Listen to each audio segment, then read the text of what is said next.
Here's another example. We're going to go into a restaurant, a food service business from Midtown. We worked with these folks a while back. Actually, a past international student we had known through the International House, and he knew a friend that had opened this, and they worked together. Arario. If you've never been there, it's a Korean fusion restaurant that brings together food that you would see in America mixed with Korean food. Think of things like kimchi French fries and burgers that involve Korean food. I mean, this is a very unique concept, and yet it's fun. And so Arario, when they first started, actually, they only had a Facebook page. They started with a Facebook page, and I had talked with someone that worked there, and they said that they just wanted to promote it among friends and people they knew within the Korean community in Reno, as well as others who were looking for just a nice, fine dining establishment. This is a little higher-end Korean food here in Reno. And over time, shortly after they had done that, they were able to put some time and energy into a nice, flashy, good, well-branded website that shows and highlights the best of their business. And of course, there's third-party websites like Yelp. And so Yelp obviously is an important aspect in restaurants. One of the things I had picked up on from some businesses in the past is especially when you're starting up, you may need to go one by one in the grunt work of connecting with reviews on these websites and finding them on Facebook or encouraging them to like you on Facebook.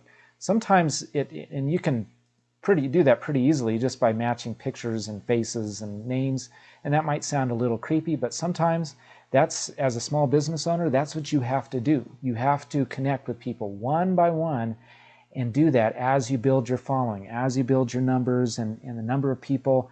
And then that leaves the question, is this website even needed?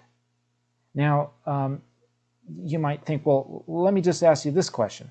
Out of all three of these, okay, a third-party website like Yelp, a social media website like Facebook, and their own direct website, which one is the best for building a brand, for actually presenting a brand in all of its style? I mean, you'd probably guess it. Yes, it is the website. The website offers the most customized options. This is obviously the nicest, most the best highlight of what their business means, what they are, zoom-ins of the pictures, and they've implemented things like Open Table that you can do pickup with Grubhub and all these different services that are much more difficult to do on another website that has restraints like Facebook. So Facebook is good for connecting with people. It's good for building a social media following, but presenting the brand and growing it and presenting it in a way that really demonstrates your business. A website is ideal. And you can tie the two in with these. So as you're building posts on Facebook, it can go into a blog here, or it can build content or pictures or user posts. You can implement social media onto there. And the same with other websites. There may be websites that highlight this business, and you just simply need to refer them to each other.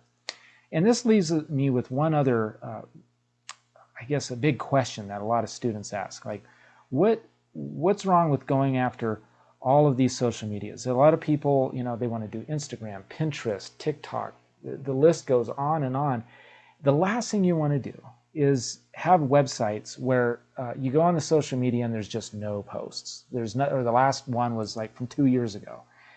If you're going to, this is my recommendation, if you're going to do a presence on a social media website like Facebook, be sure to allocate time to putting regular content on there that can be posted regularly. And you can tie the two in with blogs, as we've done with Earth Trek Gear, or you can do it in other ways. But either way, you want to make sure that you have full social media presence and not just, we have a logo to it, or we have a link to our follow us on this or follow us on that, and there's no one on there or no posts. So other than that, this is just an example of how to tie three different platforms, three different somewhat web channels all together in a web branding strategy.